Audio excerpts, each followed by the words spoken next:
Hi all, welcome to tech P S C. Tech P S സിയിലെ മറ്റൊരു YouTube വീഡിയോയിലേക്ക് നിങ്ങൾക്ക് എല്ലാവർക്കും സ്വാഗതം. അപ്പോൾ നമുക്ക് 2026 നോട്ടിഫിക്കേഷൻ വന്ന് വളരെയധികം കൂടുതൽ വേക്കൻസീസ് റിപ്പോർട്ട് ചെയ്ത് നോട്ടിഫിക്കേഷൻ വന്ന ഒരു പോസ്റ്റ് ആയിരുന്നു ഇലക്ട്രിസിറ്റി വർക്കർ അല്ലെങ്കിൽ മദ്സൂറിൻ KSEB എന്ന് പറയുന്നത് അല്ലേ. അപ്പോൾ ഈ നോട്ടിഫിക്കേഷൻ വന്നു. അപ്പോൾ അതിൻ്റെ ഇപ്പോൾ കൺഫർമേഷൻ കൂടി വന്നിട്ടുണ്ട്. അതിൻ്റെ എക്സാമിൻ്റെ ഡേറ്റ് ആയിട്ടുണ്ട്. അപ്പോൾ നമ്മൾ ജസ്റ്റ് ആ നോട്ടിഫിക്കേഷൻ്റെ ഡീറ്റെയിൽസും സിലബസ് എന്താണ് വരുന്നത് അതുമായി ബന്ധപ്പെട്ട കാര്യങ്ങൾ ക്വിക്കായിട്ട് നമുക്കൊന്ന് നോക്കിയിട്ട് പോവാം. സോ കാറ്റഗറി നമ്പർ എന്ന് പറയുന്നത് 21/2026 ആണ്. 2026 21ാമത്തെ കാറ്റഗറി നമ്പറിലാണ് നമ്മൾ എന്ത് ചെയ്തത് ഈ ഒരു നോട്ടിഫിക്കേഷൻ വന്നിട്ടുണ്ടായിരുന്നത്. ഫേം എന്ന് പറയുന്നത് നമുക്ക് അറിയാം KSEB ആണ്, കേരള സ്റ്റേറ്റ് ഇലക്ട്രിസിറ്റി ബോർഡാണ് നമുക്കതിൻ്റെ നമ്മളുടെ ഡിപ്പാർട്ട്മെന്റ് വരുന്നത് അല്ലേ. നെയിം ഓഫ് ദി പോസ്റ്റ് എന്ന് പറയുന്നത് ഇലക്ട്രിസിറ്റി വർക്കർ എന്നുള്ള പോസ്റ്റാണ്. കുറേ അധികം കാലങ്ങൾക്ക് ശേഷമാണ് ഈ ഒരു നോട്ടിഫിക്കേഷൻ വന്നത്. അപ്പോൾ അത്യാവശ്യം നല്ല വേക്കൻസീസും റിപ്പോർട്ട് ചെയ്തിട്ടുണ്ടായിരുന്നു. നിങ്ങൾ അതുമായി ബന്ധപ്പെട്ട കാര്യങ്ങളൊക്കെ ന്യൂസിലൊക്കെ കണ്ടിട്ടുണ്ടായിരിക്കും. സോ ഇതിന്റെ കൺഫർമേഷൻ കൊടുക്കാൻ വന്നിട്ടുണ്ട്. ഇപ്പൊ കൺഫർമേഷൻ കൊടുക്കാനുള്ള ടൈം ഇപ്പോൾ ആക്റ്റീവ് ആണ്. അപ്പൊ അതിന്റെ ലാസ്റ്റ് ഡേറ്റ് ഓഫ് കൺഫർമേഷൻ എന്ന് പറയുന്നത് 12/7/2026 ആണ്. ജൂലൈ 12-ാം തീയതി വരെയാണ് നമുക്ക് എന്തുള്ളത് ഈ ഒരു കൺഫർമേഷൻ കൊടുക്കാനുള്ള ലാസ്റ്റ് ഡേറ്റ് എന്ന് പറയുന്നത്. എക്സാമിന്റെ ഡേറ്റ് വരുന്നത് സെപ്റ്റംബർ 30 ആണ്. 30/9/2026 സെപ്റ്റംബർ 30 നമുക്ക് എന്ത് വരുന്നത് ഇതിന്റെ എക്സാമിന്റെ ഡേറ്റ് വരുന്നത്. സോ ഈ വർഷം തന്നെ നോട്ടിഫിക്കേഷൻ വന്നു, കൺഫർമേഷൻ കൊടുക്കാൻ വന്നു, ഈ വർഷം തന്നെ എക്സാം നടത്തുന്നു. ഉടനെയാണ് പെട്ടെന്നാണ് കാര്യങ്ങൾ വരുന്നത് അല്ലേ. ഇനി നമുക്ക് ഇതിന്റെ മൊത്തത്തിലുള്ള സിലബസ് ഓവർ റിവ്യൂ, മൊത്തത്തിലൊരു ഓവർ സിലബസുമായി ബന്ധപ്പെട്ടുള്ള റിവ്യൂ നോക്കാം. ഏതൊക്കെയാണ് മാർക്ക് ഡിസ്ട്രിബ്യൂഷൻ പോയിട്ടുള്ളത് അല്ലേ. സോ ഫസ്റ്റ് എന്ന് പറഞ്ഞാൽ ബേസിക് ഇലക്ട്രിസിറ്റി 10 മാർക്ക്. അപ്പോൾ 100 മാർക്കിനെ 10 മൊഡ്യൂളുകളായിട്ട് തരംതിരിച്ചിട്ടുണ്ട്. ഫസ്റ്റ് മൊഡ്യൂൾ എന്ന് പറഞ്ഞാൽ ബേസിക് ഇലക്ട്രിസിറ്റി ആണ്, അതിൽ നിന്നൊരു 10 മാർക്കാണ് വരുന്നത്. ദെൻ പിന്നെ ഓംസ്ലോ വരുന്നുണ്ട്, ഓംസ്ലോ എന്നൊരു 10 മാർക്ക്, മാഗ്നറ്റിസത്തിൽ നിന്നൊരു 10 mark, alternating current and earthing അതിൽ നിന്ന് നമുക്കൊരു 10 മാർക്ക്, DC മെഷീൻസ് നിന്ന് 10 മാർക്ക്, അതേപോലെ തന്നെ AC motor single and 3 phase motors നിന്ന് ഒരു 10 മാർക്ക്, ഇൻസ്ട്രുമെന്റ്സ് ആൻഡ് ട്രാൻസ്ഫോമർ എന്ന ഭാഗത്തു നിന്നും 10 മാർക്ക്, ഇല്ലുമിനേഷൻ ആൻഡ് ബേസിക് ഇലക്ട്രോണിക്സിൽ നിന്ന് ഒരു 10 മാർക്ക്, പവർ ജനറേഷനിൽ 10 മാർക്ക്, ട്രാൻസ്മിഷനിൽ നിന്ന് 10 മാർക്ക്. അങ്ങനെ ടോട്ടലി നമുക്ക് എന്താണ് 10 മാർക്കിന്റെ 10 മൊഡ്യൂളുകളായിട്ട് 100 മാർക്കാണ് നമുക്ക് ടോട്ടൽ സിലബസ് കാര്യങ്ങൾ വരുന്നത്. ഇനി നമുക്ക് ഇതിന്റെ ഓരോ 10 മാർക്കിലും എന്തെല്ലാം കാര്യങ്ങളാണ് പഠിക്കേണ്ടത് എന്നുള്ളത് നമുക്ക് ജസ്റ്റ് ഡീറ്റെയിൽ ആയിട്ട് ഒന്ന് നോക്കാം. ഫസ്റ്റ് നമ്മളുടെ 10 മാർക്ക് പറഞ്ഞിട്ടുണ്ടെങ്കിൽ basic ഇലക്ട്രിസിറ്റിയാണ്.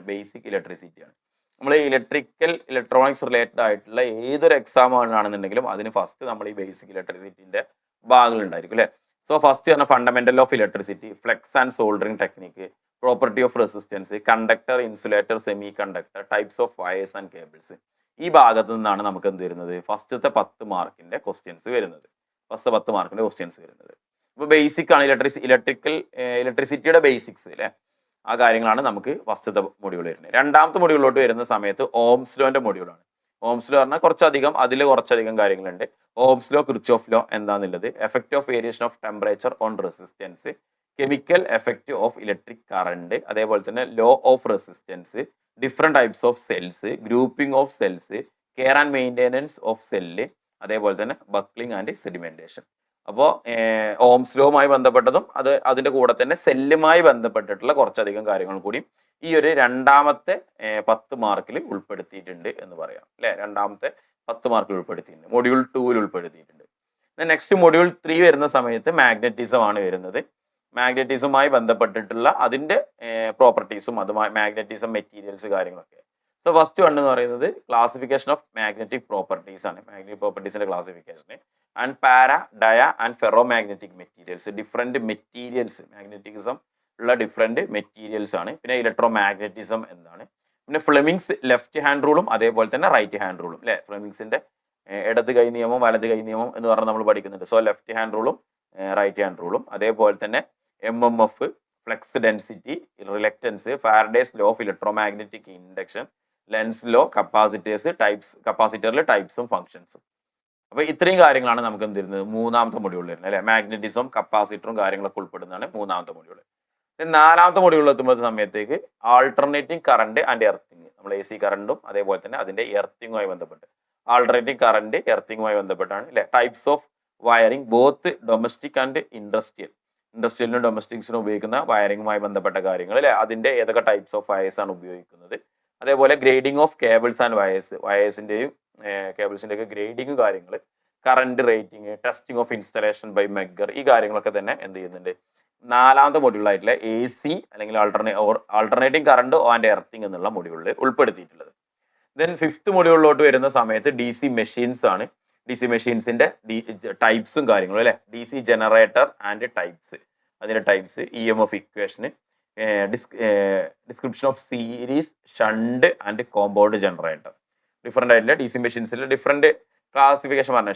Shunt generator, series generator അല്ലെ, കോമ്പൗണ്ട് ജനറേറ്റർ കാര്യങ്ങൾ എന്താണ്. അതേപോലെ തന്നെ DC മോട്ടർ ആൻഡ് ടൈപ്സ്. പിന്നെ സ്റ്റാർട്ടറാണ്, 3 പോയിന്റ് സ്റ്റാർട്ടർ, 4 പോയിന്റ് സ്റ്റാർട്ടർ അല്ലെ, സ്പീഡ് കൺട്രോൾ മെഷീൻസ് കാര്യങ്ങളൊക്കെയാണ് എന്ത് ചെയ്യുന്നത് 5th മൊഡ്യൂൾ ആയിട്ടുള്ള DC മെഷീൻസ് എന്നുള്ള ഭാഗത്ത് ഉൾപ്പെടുത്തിയിട്ടുള്ളത്. ദെൻ നെക്സ്റ്റ് അടുത്ത 6ാമത്തെ മൊഡ്യൂൾ എന്ന് പറയുന്നത് AC മോട്ടോഴ്സ്. അതിൽ സിംഗിൾ ആൻഡ് 3 ഫേസ് ആണ്.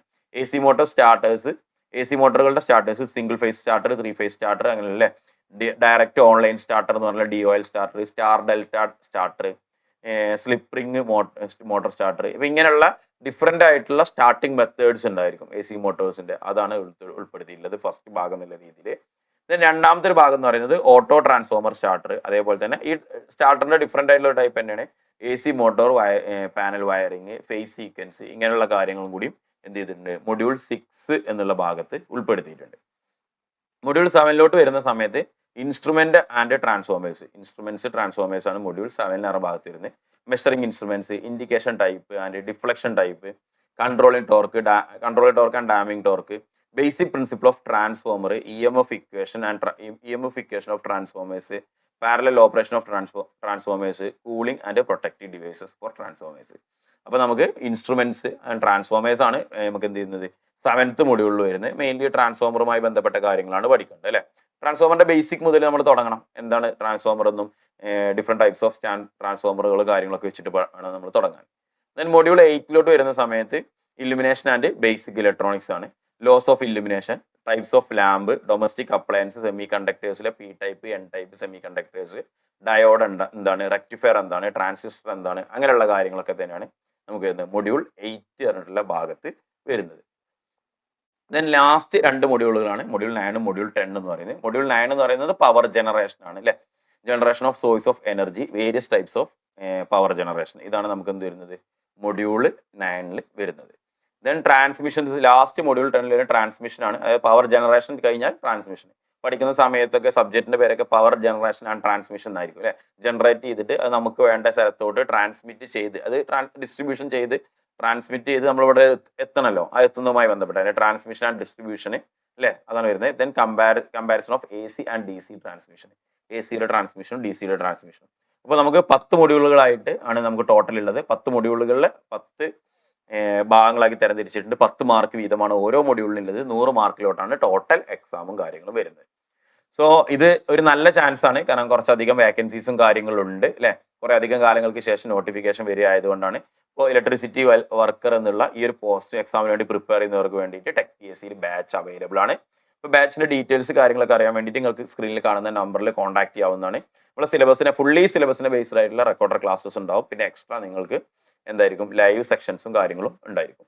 ദെൻ അതോടൊപ്പം തന്നെ ഇതുമായി ബന്ധപ്പെട്ടുള്ള notes, capsule notes, study materials കാര്യങ്ങളൊക്കെ നിങ്ങൾക്ക് അവൈലബിൾ ആയിരിക്കും. ക്വസ്റ്റ്യൻസ് ഉണ്ട്, മോക്ക് ടെസ്റ്റ് കാര്യങ്ങളൊക്കെ ചെയ്യാൻ ആവശ്യമായിട്ടുള്ള ക്വസ്റ്റ്യൻസ് ഉണ്ട്. ഫുൾ എക്സാംസ്, മോഡൽ എക്സാംസ് കാര്യങ്ങളൊക്കെ തന്നെ ഉണ്ടാവും.